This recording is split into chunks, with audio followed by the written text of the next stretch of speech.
Now, thanks to 90 Mile Wines and Anytime Fitness Glenelg, it's Chewing the Fat with Bevan Jones. Well, g'day and welcome to another edition of Chewing the Fat. Bevo here today, joined by a man who played 104 games for the Cats and the Crows, 2011 Premiership player. That is James the J-Pod Podsiadly, and now he's also the co-founder of AFL Max, which we'll get to in a moment. Great to have you on Chewing the Fat, mate. Thanks, Bevo. Thanks a lot. Now, AFL Max is just a very exciting thing that we'll speak about more in just a moment. But let's talk about your AFL career. 2009, you were picked up by the Cats after spending a bit of time playing with the Bombers and Collingwood on their rookie list, playing a bit of VFL footy. And then you made your debut against Freo in 2010. What a huge buzz that must have been to finally make your AFL debut after spending all that time playing VFL footy. It's I don't know how long you've got, mate, but it's a pretty long story, that one, to get to play one AFL game. But fortunately for me, I suppose I spent 10 years in the second tier, worked on my game with a lot of good coaches, and then got an opportunity at a really good club at a really good time. And was fortunate that I had some really good players around me, some great coaches that I learnt a lot off, and to make my debut at 28 was a little bit surreal because I thought it was definitely past me. From there it was about taking the opportunity and running with it. And let's talk about making your debut against the Dockers. Do you remember how many goals you kicked and what it was like running out on the ground, making your debut? I think it might have been 2, but I remember I kicked a goal towards the end of the game, which I think there was about a minute to go, and it put us up in front by 5 points. So I thought I was going to kick the winner in my first game, and then the next centre bounce, I think they went forward and kicked a goal, and the siren went. So we lost by, might have been 2 points in the day, but it was. You still sort of remember that day, the lead up. Going into the game, I remember what I was sort of doing in the hotel during the day, and I remember what Cameron Ling said about me when he handed me the jumper. He was the captain at the time, so all these things are still sort of in my memory bank. And 2011 was a pretty awesome year. You won the premiership with the Cats, and you were the leading goal kicker as well. Talk us through this year. 2011, I suppose, was obviously a career highlight. I mean, everyone plays footy to try and win a premiership, and as I said earlier, I was fortunate that I came in at the right time at a good club with a good list, and we were able to contend, every year that I was there. And 2011 was just one of those years where Chris Scott came in, sort of redefined Geelong a little bit, refined Geelong a little bit, and the playing list just basically grasped what he had, and ended up winning the grand final, and that grand final day was a little bit short for me, which is okay. But the week leading up and the week after was probably one of the highlights of my life. Let's get to Mad Monday, because the Cats are well known for celebrating Mad Monday and dressing up some rather different attire. What was your usual get-up, Pod? I was amateur hour, really. Mine was like literally a couple of days before I'd go online and just Google something and just get it sent to me, really. So I think I remember that 2011 I had the sling and I came as Fred Flintstone. So I was really poor, mate, to be honest. Fred Flintstone, I like it. Okay, and obviously after footy, you spent a bit of time coaching with the Adelaide Crows. In 2017, after that unfortunate grand final loss, you decided to become a co-founder of AFL Max.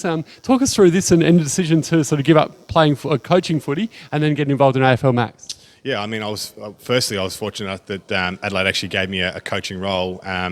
First year out of playing, to be able to coach their AFL team and the defenders was fantastic. It was an awesome experience for me personally, and I learned a lot about leadership and all that sort of behind the scenes stuff, and actually how to put a team together, how to administrate a team and whatnot. I mean, you don't sort of see this sort of behind the scenes stuff as a player.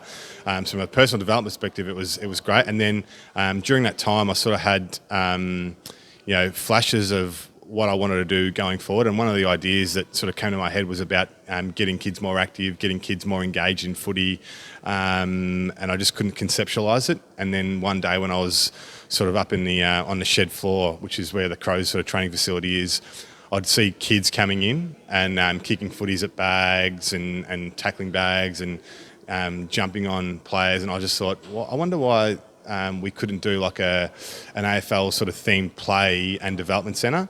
And it sort of went from there. And, AFL Max, and you're about to go visit, mate, which is exciting for you. But, it's not just AFL. And the passion for me is getting kids active. So we've got climbing walls and trampolines and interactive screens, which, haven't really got much to do with AFL. But from my perspective, it's kids don't climb trees and jump fences like they used to.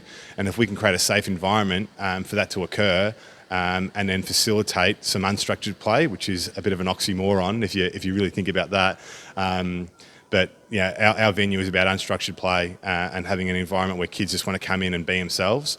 So that was sort of where the idea came from, and now we're sort of 2 weeks post launch and getting some positive feedback. The emotional part of me sort of gets triggered a little bit when I see kids come in and smiles on their faces, and they leave the venue full of sweat and they've had a great time. So from my perspective, it's the start of our journey, but there's some good stories to be told.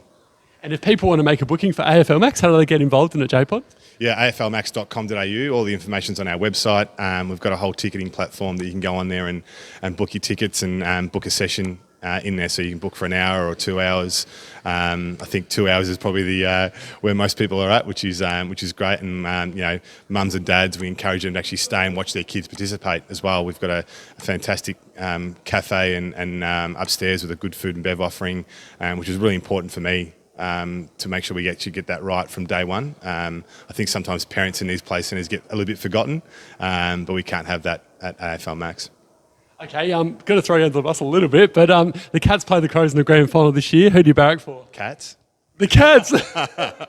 Only because I think that they're potentially a pretty good side. Look, it's actually, they played each other a couple of weeks ago. It was actually the launch night of our venue, which was a little bit eerie that the Geelong played the Crows, and it's a tough one. I sort of say to people, if people ask me this question, I'm probably 49%. I've got some really strong relationships and friends of the Crows. I mean, Don Pike for me was a guy I worked under for 2 years, and I seriously want him to be successful. He's one of the hardest workers I've seen. He's really knowledgeable. He's got a great sense of humour, and I catch up with Pike all the time. So I'd love to see him win the ultimate. So I'm cheering on the Crows every weekend. But then obviously the relationships I've got at the Cats are also there. So it's a challenge. But if they both make the grand final, well, how fantastic would that be? It'd be a great day. I think you've answered it pretty well. Cats probably gave you their first chance, didn't they? So no, you've done well. And going forward, do you still have an interest in being a coach in the AFL or SANFL in the future? No, I think at the moment, look, the full focus for me is AFL Max, and it takes up a lot of your time. Obviously, when you're in a startup, it's long hours, but those hours are enjoyable because you can sort of see where we're headed and where we're going. I mean, the coaching element for me is something I loved, and the relationships I built with players at that time was fantastic. So you never say never, but I think the entrepreneurial itch for me has always been there, and that's something that I sort of want to continue to explore with AFL Max. Well, JPod, it's been an absolute pleasure having you on Chewing the Fat today. Thanks to Mel and the crew down at the AFLX for organising you, and it's been just so thrilling to hear all about AFL Max and your AFL career so far. Thanks to Justin for filming for us, and all the very best with AFL Max going forward, mate. We look forward to checking it out as well. Thanks so much.